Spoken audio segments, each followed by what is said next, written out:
ကျမတို့အလုံးလုံးနေနေပေါ့နော်ကိုလမ်းပြောင်းနေတယ်လို့ခံစားနေရလားခံစားနေရတယ်ဆိုလို့ရှိရင်ကျမတို့လမ်းမှန်ကိုရောက်နိုင်ဖို့ရဲ့အတွက်ကိုဆွေးခေါ်နိုင်ဖို့ရဲ့အတွက်ပေါ့နော်အချက်လေးချက်နဲ့ဒီဗီဒီယိုမှာမျှဝေပေးချင်ပါတယ်ဆိုတော့ပေါ့နော်ကျမတို့ရဲ့အရင်ကအဲ့လိုပဲပေါ့နော်အလုံးလုံးနေနေပေါ့နော်ကိုတန်တရားစိတ်တွေများခဲ့တယ်ပေါ့နော်ငါလုံနေတာကမှန်ရင်လားဘာကြောင့်ဒီအရာတွေကို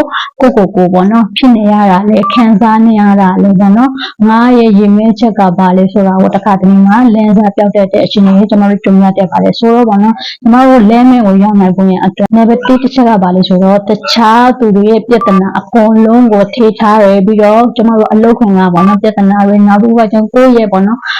မိသားစုချေကပြဿနာတွေအကုန်သိမ်းကျုံပြီးတော့ပေါ့နော်ထိုင်ပြီးစဉ်းစားရစိတ်ပူတဲ့အခါမှာကိုယ်တိုင်လည်းလမ်းပြောက်တဲ့အချိန်တွေကျမတို့ကြုံရတတ်ပါတယ်ဆိုတော့အဲ့ဒီအရာတွေကိုကျမတို့ဘယ်လိုဖြေရှင်းရမလဲဆိုတော့ကျမတို့ကပေါ့နော်ဒီအရာတွေကိုငါစိတ်ပူဖို့လိုလားဒီအရာကိုဖြေရှင်းမှပေါ့နော်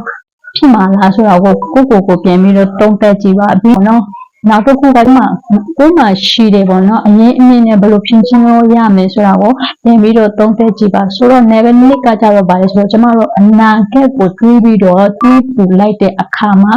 ကိုယ့်ရဲ့လက်ရှိအခြေအနေကိုကိုယ်တိုင်အားမလို့အားမရဖြစ်ပြီးတော့ပေါ့နော်လမ်းပြောက်တဲ့အခြေအနေကျမတို့ကြုံရတတ်ပါတယ်ဆိုတော့ကျမတို့ကဗါလဲဆိုတော့အဲ့ဒီပေါ့နော်အနာဂတ်ကိုတွေးပုံနေတဲ့အရာကိုအခုလက်ရှိပေါ့နော်အခြေအနေကိုကျမတို့အာရုံစိုက်ပါအဲ့ဒီခါမှကလည်းမနော်ကျမတို့လင်းစားတယ်ပြန်ပြီးတော့မြင်လာပါလိမ့်မယ်ဆိုတော့အချက်ကကြတော့ဗါလဲဆိုတော့အခုလက်ရှိကိုလုပ်နေတဲ့အလုပ်ဒီကိုယ်တိုင်ကြိုက်တယ်ပေါ့နော်ကိုကြိုက်လိုက်တတ်တဲ့အလုပ်မဟုတ်တဲ့အတွက်တစ်ခါတလေမှာ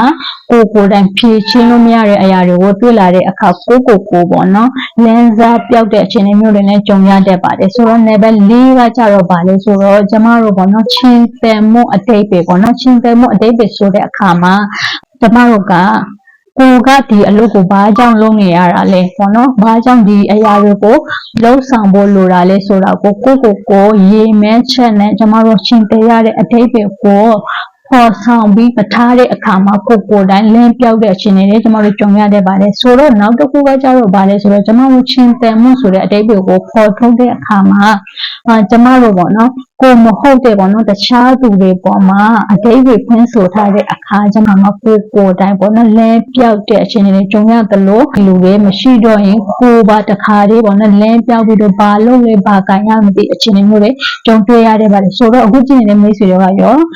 ဒီလိုအလုံးလုံးနေရင်ပေါ့နော်လမ်းပြောင်းနေတယ်ဆိုလို့ရှိရင်ဆိုတဲ့အတွက်ဒီဗီဒီယိုကပေါ့နော်အကြံဉာဏ်ရတယ်ဆိုလို့ရှိရင် comment အောက်မှာ yes လို့မဲလာခဲ့ပေးပါ